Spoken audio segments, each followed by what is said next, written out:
Alright, you guys. What's up? If y'all just heard the little thing going off in the background, it's notifications. Um, I have a set of indicators going off to let me know what's going on in the market, and I think I'm very confident, and they are telling me. So I have myself set up not on a 5-minute nadex because I'm starting to see shape in what they're wanting, and at least what I think what they're wanting, and yeah, so I'm on an hourly contract right now. Yeah, I've got 40 minutes left on it, and I'm trying to see if I can just buy up all the volatility. We'll see what happens here. Because yeah, I got 210, 310 contracts total.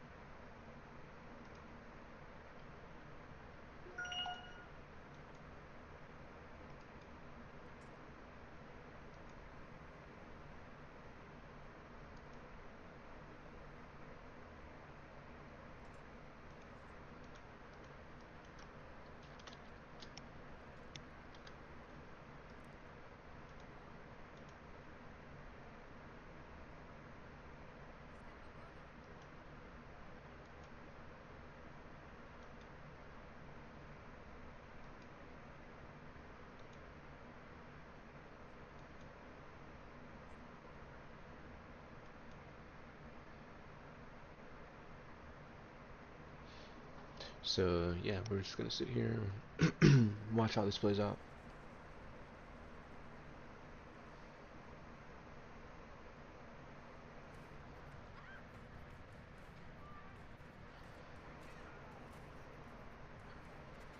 We got 37 minutes on the clock, and it looks like I'm going into profit with 300 contracts, 400 contracts underneath me. Obviously, that's a lot of money. Let's see. Let's do some math real quick. Um, Hold on, this stuff in the background.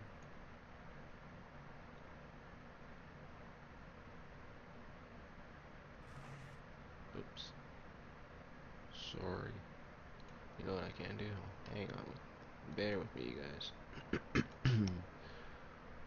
go over to my system, sound, function, turn that there. Yes, yes. Turn them up to like that's fine. Okay. So going back to the math, right? Just that again one more time. There we go. Man, look at that. Look at that.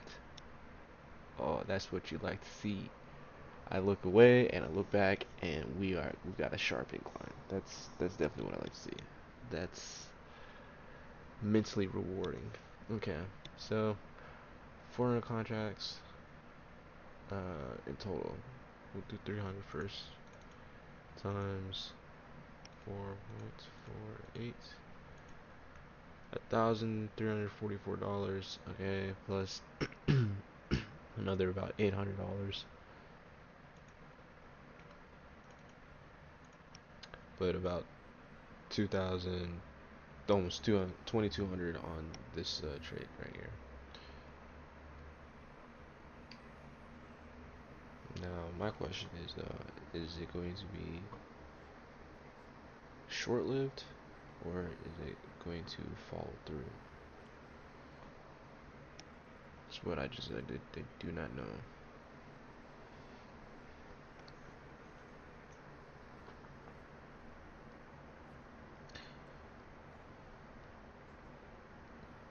I'm looking at my charts. This is Aussie USD, right? Is that swell up? Um, Hold on. I think it'll continue, but I don't know if it's going to continue for the foreseeable full hour until 1. Probably not. So I'm gonna take my profit here.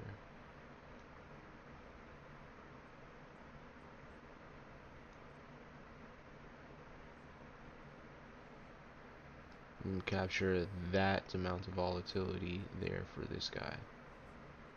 It, rising up and shooting over there to what I get in at $4. $4 jumping up to about $3 gain, almost twice, almost two times.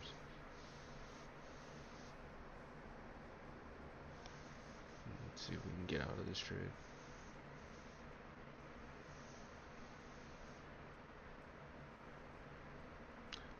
But basically, that's what I've come to understand that they want you to do, because they have the contract set up to where there's only really probably two. Sometimes you can get a third. The third doesn't always happen, but sometimes, most of the time, it's just two contracts, two strike prices, excuse me. Strike price levels like this one and this one are at play the most. They're the ones that are experiencing the most volatility because the price is trapped between them, right? So like, if you get yourself in when it's dirt cheap, $4, right? That's what I did, and then you're able to capture it jumping over that strike level. You can normally capture at least up to $5.50, $4 to $6. Not saying like $4 to $6 in profit, but I'm saying this will go from four, right? Four, and then you'll cash out at around like $6, so $2 in profit.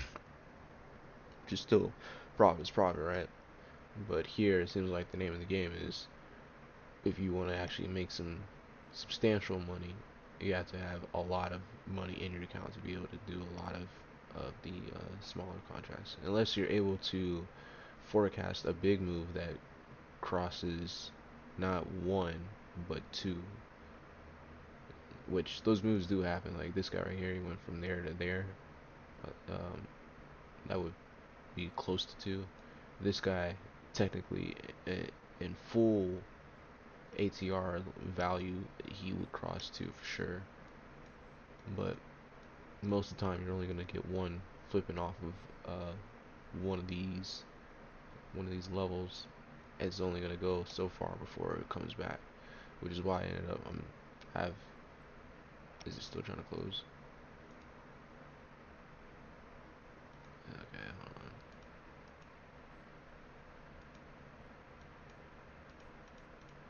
6, 7, 7:30. That's nice. Get us out. But yeah, no, it's really the jump in the change of price that you're trying to capture. So again, going from $4 up to the $8 that just happened right now, or like I'm getting out at $7.30, but it was $4 and it jumped up to $8, right? Um, that jump is what you're trying to capture. And if you can get in like I did, where it's only at $4, or if you're going the other way, if it's like $6 and it jumps down to like $3, that's still, there you go.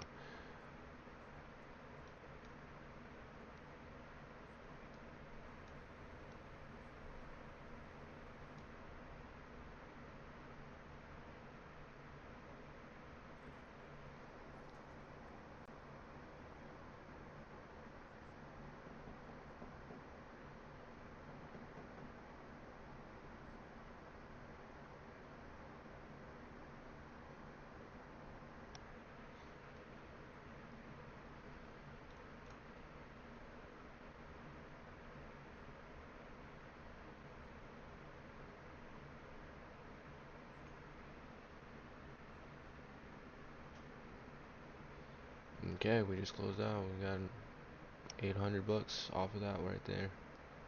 Just about. I think it's like 600 to 700, 800, and then whatever remains of this guy, we can go ahead and just close this guy's out because I don't think it's gonna come back.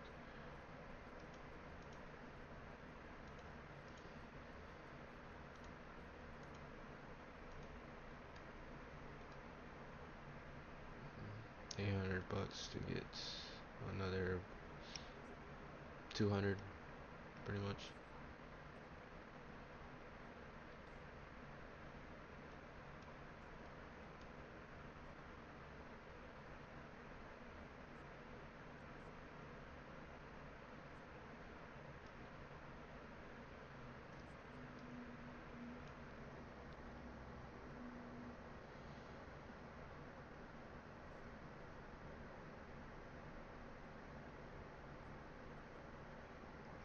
another trade going on with Bitcoin. Um, I'm up about 70 bucks on it. I need to get better personally at just like cashing out my profits. I can find myself in profit, but I don't ever cash my stuff out. It pisses me off.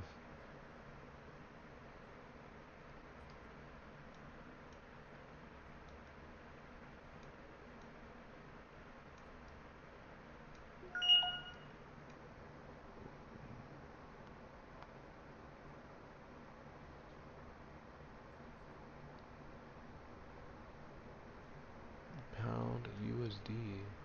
What's going on with him? So is it a snapback? It's a Dan snapback. It might just be what we just experienced here over the Aussie USD. Because anything, what I've come to find out over my years of experience in the market, my time in the markets, is that usually you'll have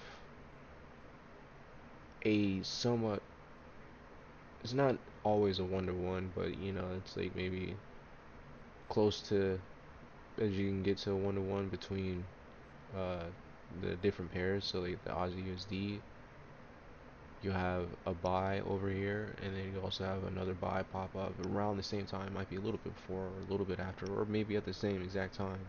But another buy happened on the pound USD, which is what I'm seeing over here, right? Um, oh shoot, same thing. Now I'm up 215. Okay, there we go. How far is it gonna go up though? I need to take a look. How far will Bitcoin go up? Um, oh, did I get in at a good spot?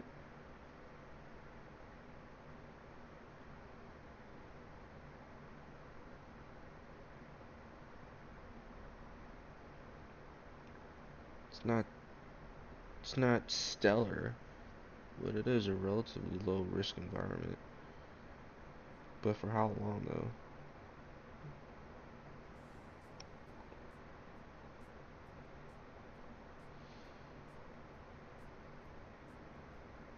That's always the question. But technically speaking, my indicator, it'll show.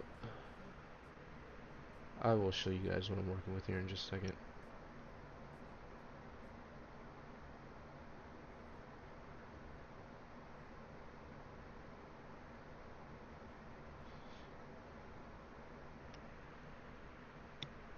Okay, so he is stopped out. Um, can't can't do any more buys, so I was on the right side, and I looks like I could have held out a little bit higher, but it's okay. I'd rather get in and get out nowadays as opposed to sit there and hold just to be right for prideful reasons, I guess. Just for the sense of feeling you're right, I'm right.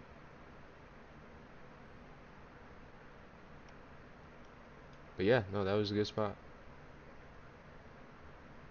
Got in, jumped up, got out. This one stopped out. Actually, I can't close in, right? No, because I would lose $1 or something like that. Because that's where I got in at 8.8, yeah, 10 cents or something like that. I don't know. I don't know what the math is on that. The denomination is throwing me off. Um, but yeah, so that was a good trade.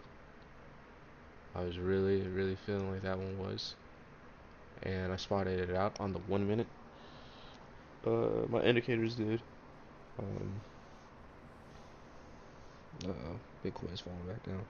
It's probably just because it's volatile.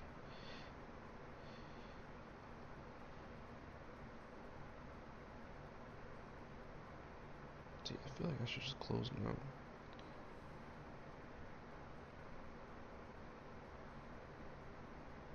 And just as I had said, it started going back down. So yeah, I closed that too. I'm only up by 100, but it's okay. Now I will show you guys what I'm working with over here. my alerts. Maybe that might be useful to you guys down the road.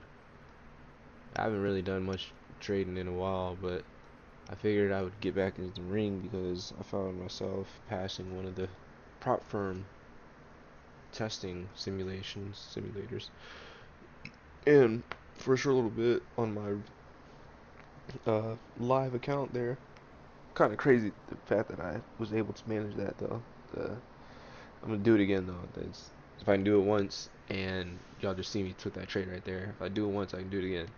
But yeah, the $25,000 account that I was managing there, I got up a little bit, but I fell down more because uh, I found myself over trading, and I was over trading more, not the micros, but the other ones, the regular contracts, and obviously those are the risk management is way more, right? But I found myself um, honing in on over the years what I deem probably the most important uh, factor of the markets, I guess, is momentum. So everything up here is tailored to that of some way, some shape and form. Um, People first start out taking and just kind of doing all this. So KZ operator is something that I ended up creating. It's like a composite indicator. It takes various other indicators, puts them together, creates a calculation, and will output its best guesstimate based off of that calculation. It's almost like a weather instrument to kind of gauge where the market is, where you're at within the market, right? That time frame. And we also have the outputs here. We got a white, we got a red, green, two greens, right? The red and green are more likely going to be at least one of these two sides, right? I think it might be this one. This guy is probably going to be the parabolic star that's being plotted on that indicator. And then after that, the red and green, those got to be the triangles here, which is that calculation for the composite indicator from earlier. Um, and capturing the highs, capturing a high, capturing a low before it runs up, capturing a low before it runs up, right? And it's not perfect, right? It's based off calculations. It's just based off the math, and sometimes the math is there, sometimes the math isn't. But more often than not, I find that the math uh, lines up about like 62% of the time. So more than half. Maybe I should say maybe like a 58% of the time. A little bit more than half, right? It's normally hitting its mark. 58 up to like 66 on like a good day. And that's taking a trade just as it prints, right? You just, well, not right as it prints, but like after it's done, the candlestick is closed and the new candlestick has started to open, and you see that it's printed from previously. So like something like this, you hop in. Um, but that is one step with the indicator. This white line is a something that I fashioned. It was based off of wanting to know where, because you can see it gets this low right here, right? I want to know where the extremes are of, I guess, a trend, if you will. So like right here to here, that's an extreme of that swing, that trend. But it it does that real well across all time frames. Like it's a moving average, of course, right? But it's the way that it's calculated is not calculated normally. It's another, if you will, like a composite. It's an average of four different moving averages, but those moving averages, four different moving averages, have values that are tied to the Fibonacci sequence and the the natural progression sequence there is, which ends up plotting it out like this. So you end up capturing, if I wanted to, you set indicator alerts whenever price crosses the white line, right? I call it the FMA, the Fibonacci for short for like Fibonacci moving average, MIB, the M for the moving average. Anyways, yeah. Um, if I wanted to set an alert for when it crosses down here, going from up here, ding, right? You hear that ding that was going off at the start of the video. If I get a ding for when it crosses, it's a high probability that when we do, we're crossing it at a level where it's going to bounce back as a support, or it's going to bounce back as resistance over here, right? Um, it doesn't do it all the time, right? Because it's a little bit of a slower, uh, larger data set of candlesticks. But you do have those times where when it does cross and it goes back up, you're like, oh, that's a good move, right? Um, so, like I said, parabolics are the red and green triangles. This guy, there's more to this. There's a lot more. I could show you the inside of it. I mean, I might as well, I guess, right? Looking underneath the hood, might as well. Parabolics are a whole bunch of other calculation stuff. I gotta go back through this, clean it up a little bit, because I think there's sometimes a bit too much in terms of all these options and variables you can adjust. There's only certain ones that I feel are the big ones that should be here that are relevant. Like this one, you can adjust the triangles in terms of like the calculations and how they're calculated. If I wanted to take into consideration higher time frame context, right? I have this little check mark box. Can't speak there. Check mark box, yeah, and we can see they have disappeared. Now, when it does get back to a spot where it does start, I think this one doesn't like this time frame for whatever reason. It might be something with the calculation. I'll go back in there. But yeah, when it does find an area where it'll start suggesting, hey, this is an area where you can probably look for selling. But here, and this is something to be said about my calculations for how I plot everything, how I look at everything. A lot of times I'll find that when it does plot out, like with the higher time frame as we are with on the 1 hour, there is a big chance that where it's plotting that level of significance that you could see buying or selling at, where here it's saying selling, it's actually being calculated at like a teeter point on the higher time frame, so that selling is actually buying. You're just in that area where people are like, okay, you know how everybody says like your most retail traders, you need to start doing what they aren't doing, and if you want to win, like if you want to start winning. So if everybody, the big fish here, the dumb big fish, right? Let's go ahead and label them out. We have smart money, we have dumb money. We have smart dumb money, and we have dumb smart money. I think this would be dumb smart money.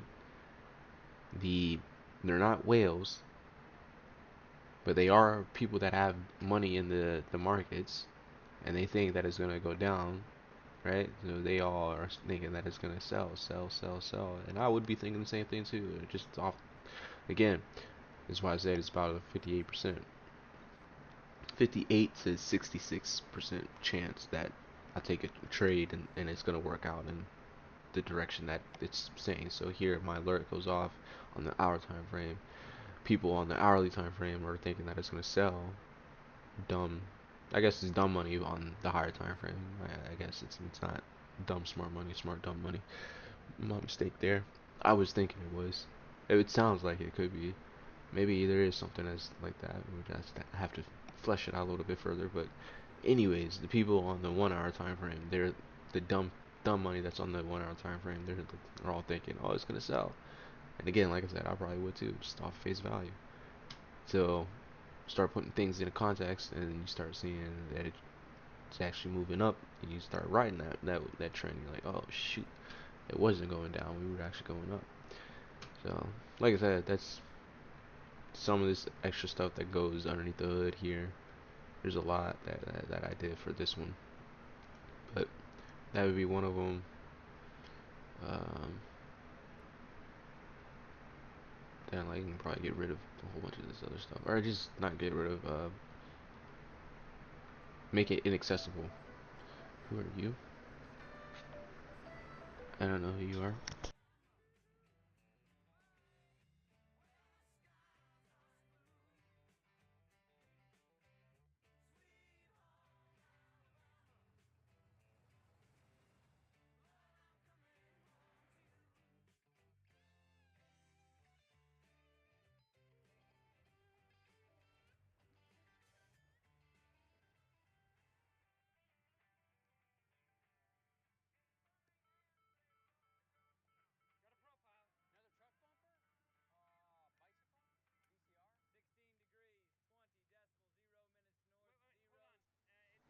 Sorry about that.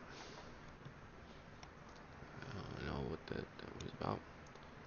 But yeah, back to this. Moving on actually more so. Uh, but yeah, no, that's like I said, it's just for this guy is a composite indicator. Takes in various other indicators, creates a best guesstimate calculation, and gives out um, the triangles and the white line, the Fibonacci and the red and green triangles, and there's the parabolic star too that's on there. Um, but going on to the next step, I have testing pivot function. It's not what's actually going on underneath in the hood, and the calculations what I got going on back there in the code. Um, this one is more of an interesting kind of build, something that I think I've seen other people do, and I'm pretty sure you've probably seen other people do it too. But um, here, what I have are two options. If basically what's happening is like you're gonna get green and red, green, yellow to red, like almost like a stoplight. Green go, or really here it's just saying that it's low. Green is low, and then red is high, and then yellow is just like in between the two of them. Um, that's all the color represents. But calculations on how it's being presented, statistics is it really should stay stochastics, right? Um, it plots the color based off of where the I think percent D is between obviously 0 and 100, and then it'll plot the color based off of where it's at within the respects of that, right? That range where that value is within that range.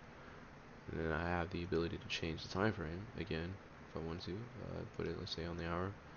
Now we can see so a wider area where this data is applied. There, the colors start being all red up in here, and then going back into orange. You can see that we're slowly pulling off in terms of higher time frame, the 1 hour time frame, until you finally get down here to you're back in the green section. Now, now it makes a little bit of a different story as opposed to getting thrown sell that we were having earlier, right? This guy coming back. There's all this selling right here. There's nothing all before, but when we get right here, and this is what I was saying before. This is something to be said about the way that I script my indicators. I put them together. The way that I see the markets. Um,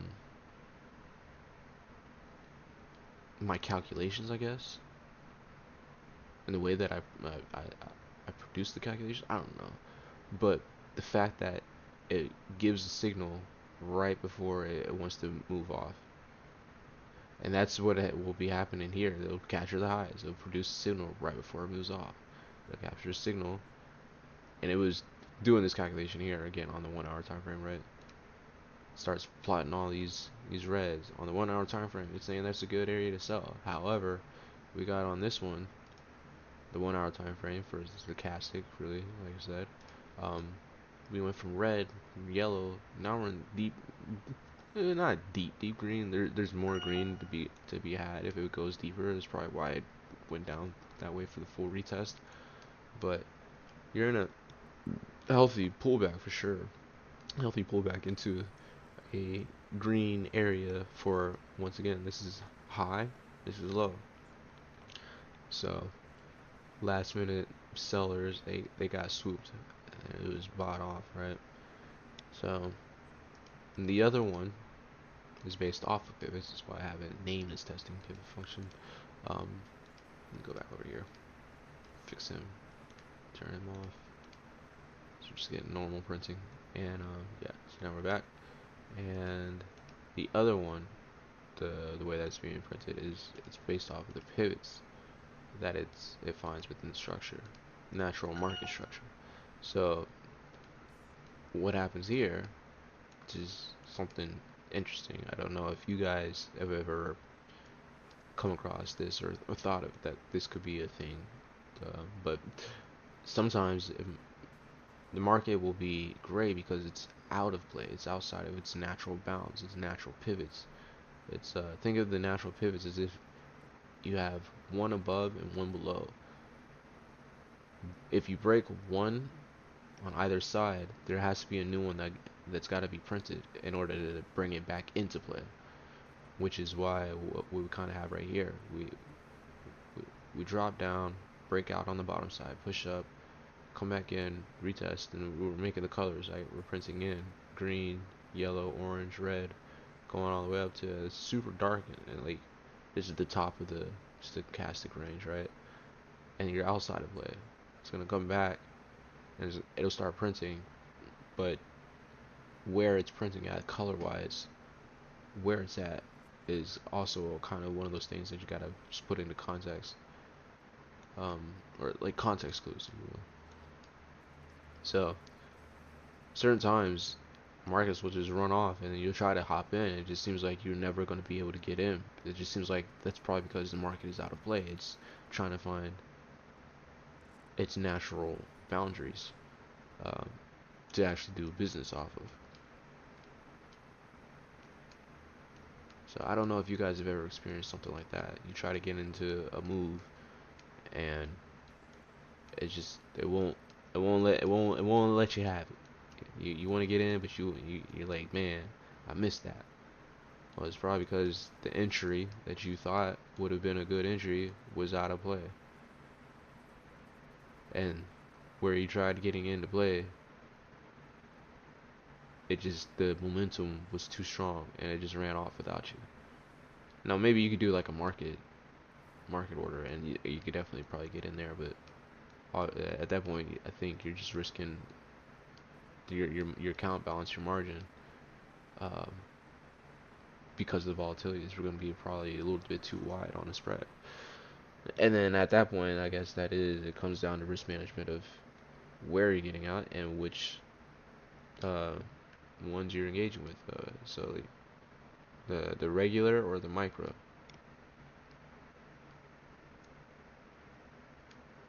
For this example is what I'm talking about. If the volatility spread is super wide and you're trying to hop in, you do a market order and it's like this far of a spread. I'd rather do it on the micros, the market order, right? I'd rather put the market order here on the micros as opposed to doing on the regulars, because I guarantee you this would probably clear out. And this is I'm telling you what happened. This is what happened. This is where the downfall, because I had a $25,000 account I was managing. I blew it.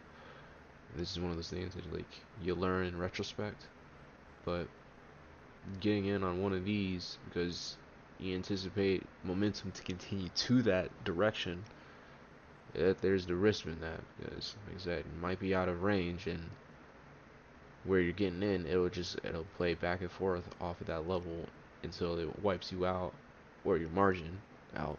And I mean like wiping out like 300 $400 of like a 1500, it's more like 1200 margin account balance. um, that's a bite, and it's not fun. Not fun to take that bite. And if you try to chase, you're only risking doing it even more. Because like you go down, right, and maybe it does go down. You capture just a little bit back, and you're like, okay, I can get some more back. No, no, can't do that. That's that FOMO. That's that FOMO bullshit. But yeah, so there's a lot that's going on. There's more to be had over here. Um, we'll first start off with the bottom side. Here we have a personal favorite. It's the MACD. However, there's specific calculations that are tied to set values that I deem useful values that I like. So it produces longer, smoother trends. There's a lot less the chop. Um, so when you're at like a retest area, price action wise, you can see that you're up and down. You're at like that point where you're like, okay, we should be buying. Here, the MACD, it's still rising, so you could be like, oh yeah, we're still definitely got area to run up. It just helps cut back that second guessing a little bit. So that's why I like those values. Is why I like looking at it the way it looks. Um, I find it most ineffective probably when it's flat, because I sit there and think that it's either gonna go up when it goes down, or it like it's one of those things, the whipsaw type of nonsense. Oh, you're gonna go up? Nope. Oh, you're gonna go down, right? Nope. Oh, actually, you're just gonna stall the hell out and just fucking run out of money. Sweet, thanks. Um, but the more the signal, the orange line, the more the signal line is angled, usually the better it is for a trade opportunity. Um, so there's that guy. There's those guys. Um, Let me close him out and show him this last guy. This last guy, for some reason, he seems like he's been the icing on the cake for a lot of things lately. The sweet spot, if you will, what I've been missing. I think there could be one last little thing I could do, or I could try to find indicator-wise that'll help just put me over the top. But I mean, where I'm at right now with everything, it feels like it's come together. It's got that sweet.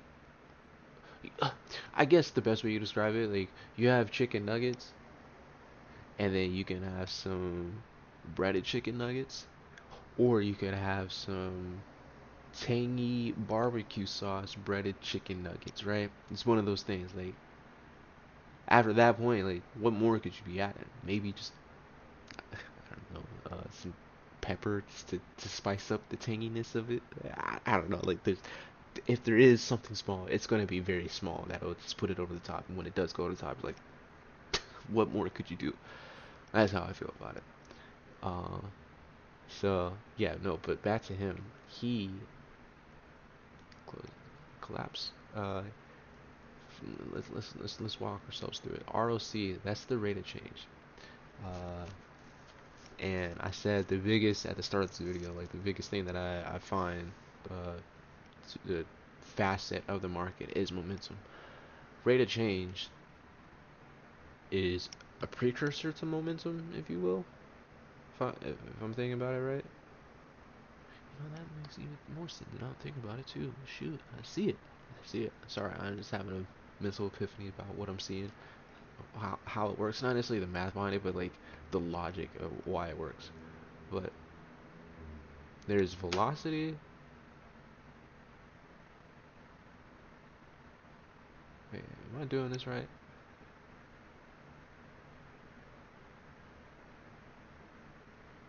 Where is momentum? I can't remember.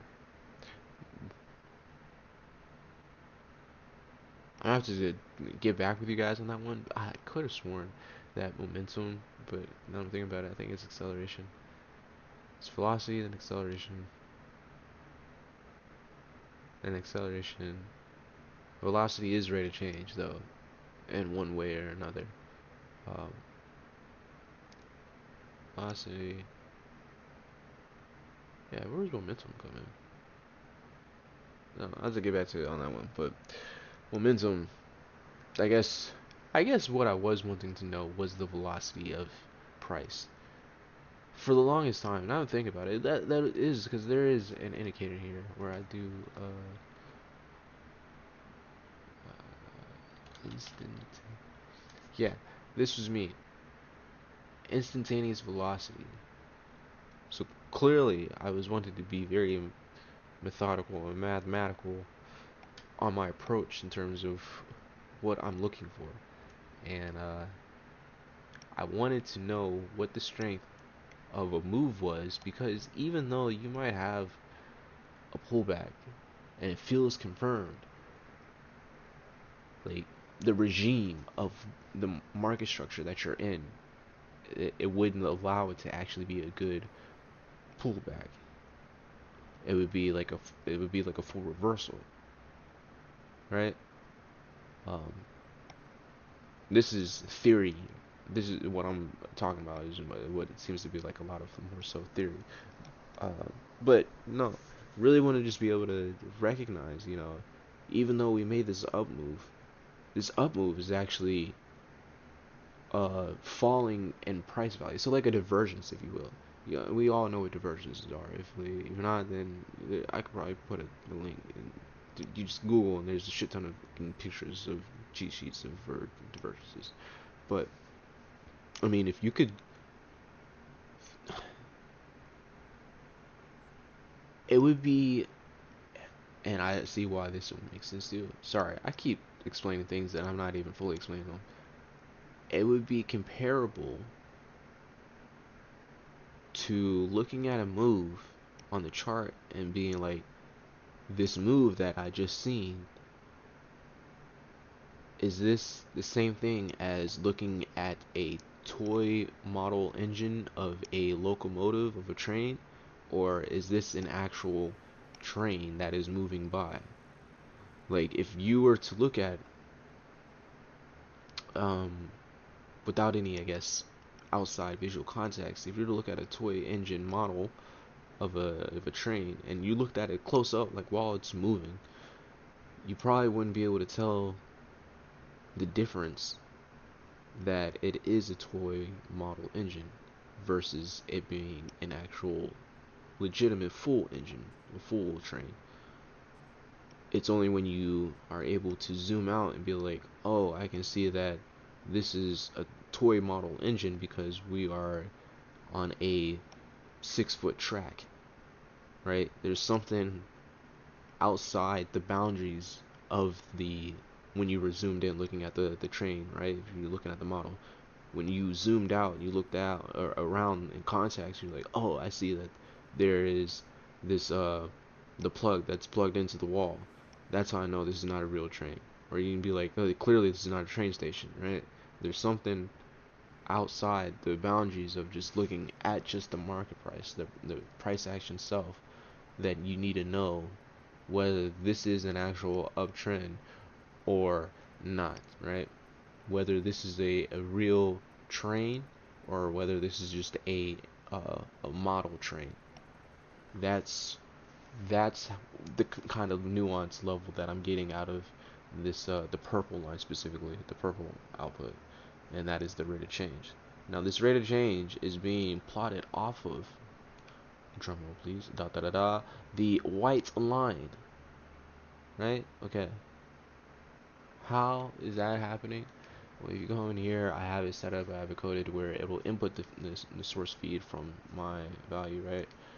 That output, that plot, that white line, and it will take that value and turn into, based off the length, right? The length of time, turn into a rate of change value. And hence, that's what we give for the purple line. And then thereafter, I ended up taking a step further and I was like, well, you know what? It's nice to know that we're moving up because I was finding myself hopping into trades where, I would get the tail end where it would do the full reversal, right, and it starts trending up. I would get that last little bit down here at the bottom. Let me zoom in. I'd be trying to get these little bits, these little hidden little nips out there, and come back into play for like a mean reversion trade.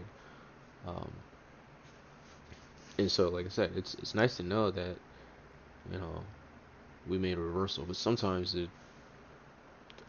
uh, when it does reverse, right, and it's going up,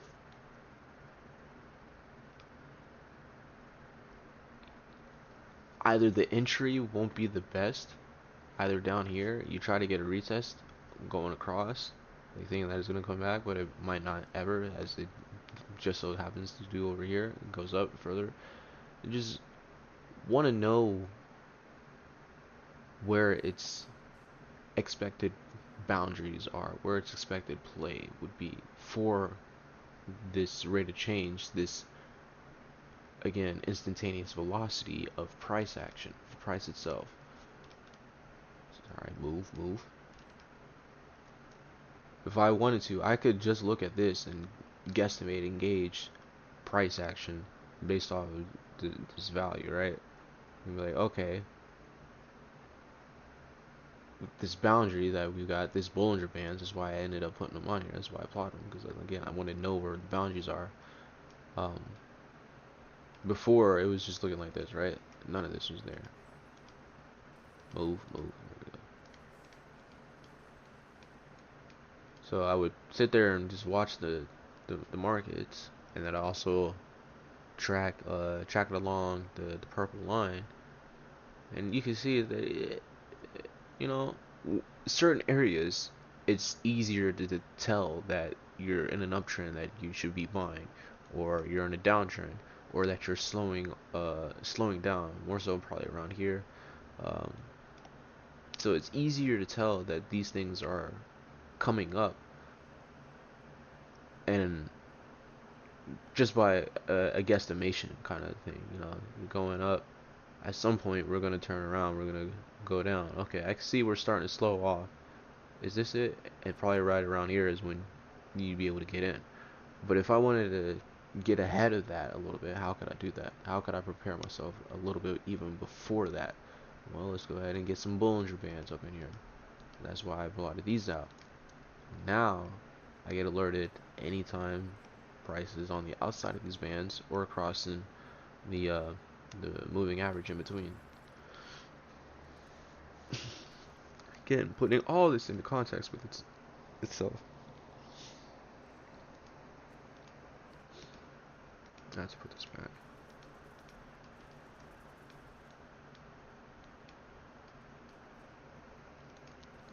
This is all so. Not only do you have momentum, but you also have to know you have price itself, price structure, what has just happened, what is happening, right? Um, the momentum, uh, and then the strength of that momentum. That's what this guy is. So, is this pullback going to be a good pullback, where uh, is it just going to be uh, short-lived, right? Is it going to just run off on me? There's a lot to be said and to be understood when you put all this together in context with each other. But mostly, as of lately, the icing on the cake has definitely been this rate of change. And that was that trade, right? I could have held on. But sorry for talking you guys' ear off. I don't know.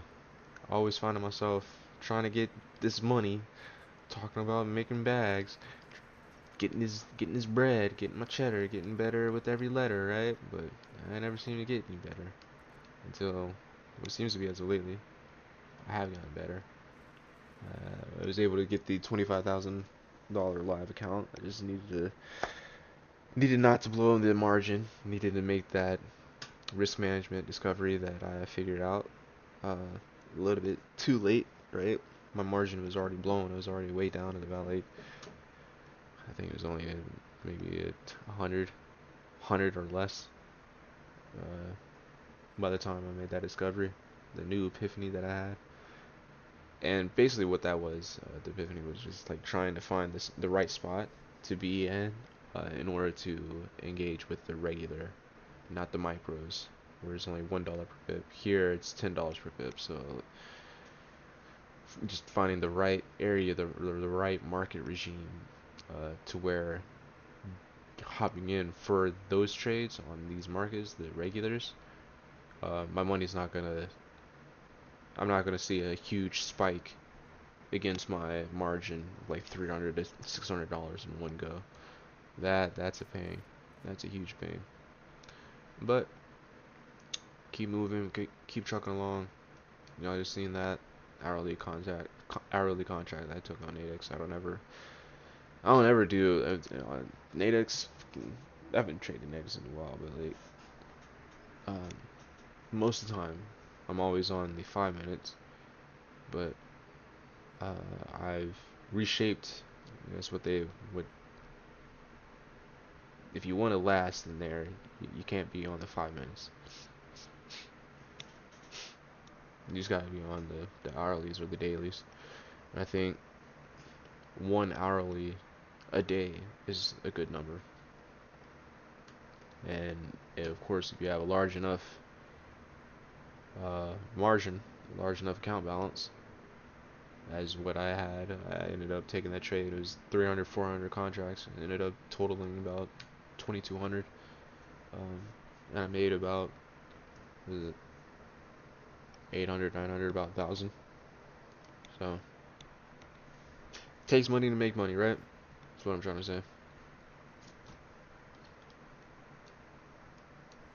But I don't really have much else left to say, so figured I would just kind of share my little nonsense 2 cents here. Been working really hard over here these last few years. I can get somewhere and I take 2 steps back and I gotta pull myself back up, get somewhere again before I'm sure I get knocked back another 2 steps. I did forecast this. I did say that this was gonna happen somewhere. Like, just when you start feeling like things are good, stuff pops back up to make you feel like things are not good again. But you know, it's one of those mental things where it's no longer about in my opinion, it's no longer about like getting back. It's about maintaining, to me, what I'm seeing is maintaining the mental fortitude and not always throwing in the towel to get back. Because like a lot of times I get some shitty news thrown to me. I'm just like, man, fuck this, fuck that, right? I feel like everybody is naturally. It's just how we are. You get some low blows thrown your way. It's never gonna be fun, right? And I've normally had like a good temperament for a lot of things. Over the years, it has kind of like dwindled down a little bit because I just, uh, but I think life is trying to be like, oh no, no, you can pull it back just a little bit, bring that temperament back just a little bit. So trying to stay positive, maintain a positive outlook. Uh, it's one day at a time. So long as I stay focused on what I know I can control, I should be good. Uh, and this will be one of those things here soon. If I can fully explain what's going on over here, show that I went to the extremes of instantaneous velocity. Like I can't believe I went that far. I mean that's pretty much what this guy is though. How strong is this rate of change? Is this rate of change strong or is this just a weak rate of change, right? That's what you want to know. Is this a good push or is this a weak push? You just need to be able to figure that out over various forms. And that's what we have over here. But no, I'll let you guys go. It's a good stopping point here. I think it was enough said. If you guys like the content, if you want more, I'm probably gonna still make some more videos because I've always loved trading for what it is, and at this point now, where I think I'm ready to start recording myself and showcasing my trades, and this will be just the start of that. And more to come, more to come. But I will leave you guys, and I gotta go. But you guys have a good rest of your day. I will catch you next time, or you guys will catch me next time. Don't even matter. But next time I have a trade, I'm gonna put up another video for you guys. But anyways, peace out, you guys. KZ out.